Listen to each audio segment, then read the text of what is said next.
જય દ્વારકાધીશ, જય ગૌ માતા। સ્વાગત છે તમારું મારા નવા વ્લોગમાં। અને અત્યારે સવારના 7:30 જેવો ટાઈમ થઈ ગયો છે અને અમે જો આજે જાહેર વાટવાની શરૂઆત કરી દીધી છે।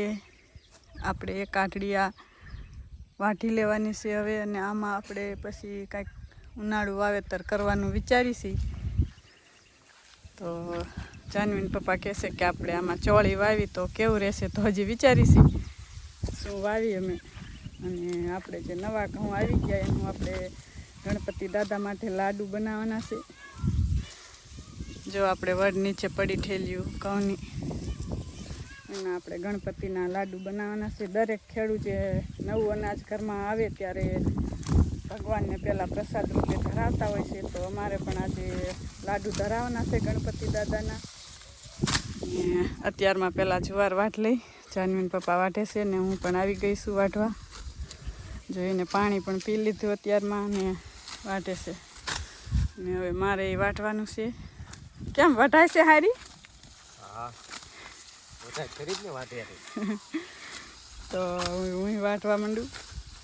હું અત્યારે લગી ઘરનું બધું કામકાજ કરતી હતી, સાસ ફેરવાનું ને એવું બધું કામકાજ હતું।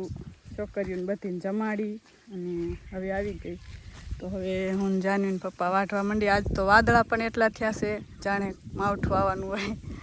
તો માવઠું ન થાય તો સારું, અત્યારે ખેડૂતોને બધો મોલ હાર્વેસ્ટિંગ કરવાનો હોય, તો અત્યારે માવઠું ન થાય તો સારું। તો હાલો હવે આપણે વાટવા માંડીએ અત્યારમાં।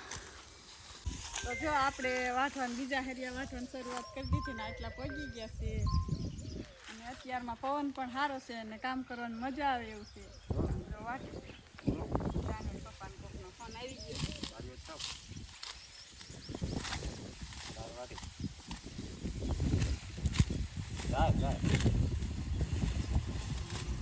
તો આપણે હવે જાહેર વાટી અને ઘરે આવી ગયા છે। આપણે 10-11 વાગ્યા લગી આપણે જાહેર વાટી હતી અને હવે ઘરે આવી ગયા ને આપણે લાડુ બનાવવાના છે। તો જો આપણે બધી વસ્તુ તૈયાર કરીને મૂકી છે। આમાં છે આપણે ભેડકું ઘઉંનું, આપણે જે નવા ઘઉં કાઢ્યા એનું, અને આ બધા છે ડ્રાયફ્રૂટ, દ્રાક્ષ ને ગોળ ને આપણે આમાં ગાયનું ઘી।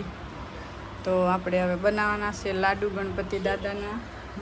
તો પહેલાં આપણે ભેડકાનો લોટ બાંધી નાખી। તો આપણે હવે લોટ બંધાઈ ગયો છે ને આપણે ઢોકળા બનાવી નાખ્યા છે ને ગેસમાંથી મૂકી દીધા છે ચડવા।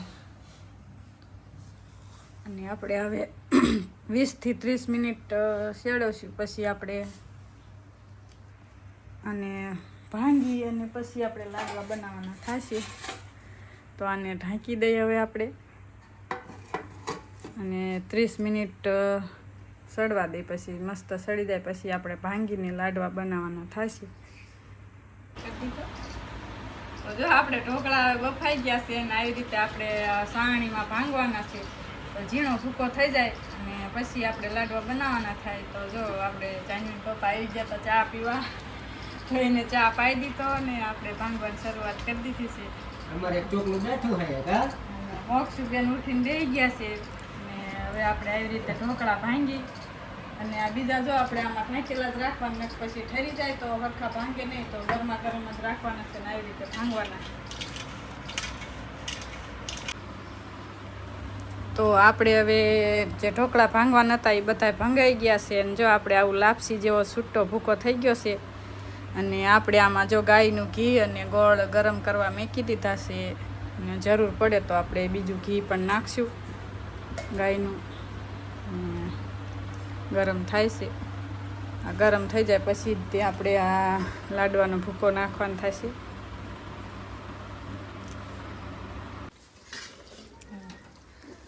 તો જો આપણે ઘી ગરમ થઈ ગયું છે અને ગોળ પણ ફૂલાવા માંડ્યો છે। આ ગોળ સરસ ફૂલાઈ જાય ત્યાર પછી આપણે આમાં લાડવાનો જે આપણે ઢોકળા બનાવીને આપણે જે ભડકું તૈયાર કર્યું એ આપણે નાખવાનું થશે। તો ગોળ ફૂલાવા માંડ્યો છે હવે। તો આપણે જો લાડવા બની ગયા છે અને આપણે બધા ડ્રાયફ્રૂટ નાખી દઈએ આમાં। પહેલાં આપણે કાજુ નાખી દઈએ,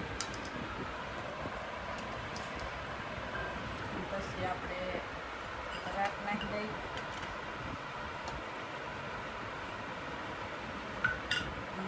છે બદામ પણ નાખી દઈએ આપણે હવે.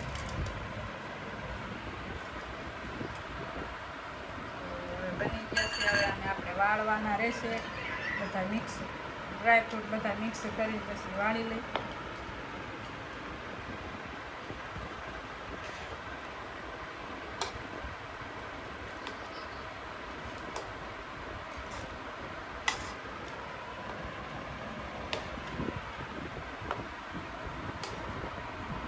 જો આપણે હવે લાડવા બનીને તૈયાર થઈ ગયા છે ને આપણે જો દીવાબત્તી કરીને ગણપતિ દાદાને પાણી આરે આપણે લાડવા ઝારી છે.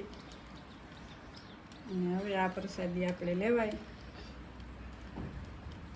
તો નવા ઘઉંના આપણે લાડુ જરાઈ ગયા છે અને હવે ખાવા છે ને દિવ્યાબેન? મોક્ષુબેન તારે ખાવા છે લાડવા? તો હવે ખાવ હાલો.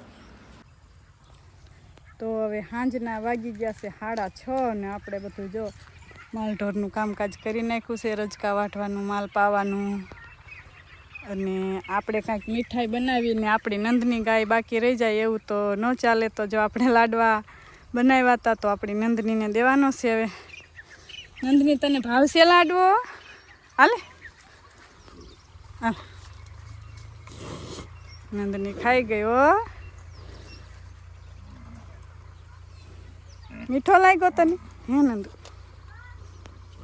તને મીઠો લાગ્યો લાડવો? તો આપણે માલ ઢોર દોવાનો ટાઈમ થઈ ગયો છે અને આપણે ભૂરાને પણ ખવડાવશું એ ખાય કે નહીં લાડવો. ને આપણી નંદનીએ તો ખાઈ લીધો છે. અને આ ભેંસ જો પણ વાટ જોઈ રહી છે દોવાની. હવે તો અમારા વિડીયો તમને જોવા ગમતા હોય તો અમારી ચેનલને સબસ્ક્રાઈબ કરજો. અને આજનો વિડીયો મેં અહીંયા પૂરો કરીશું. તો મળશું એક નવા વિડીયોમાં. તો ત્યાં સુધી મારા સૌને રામ રામ.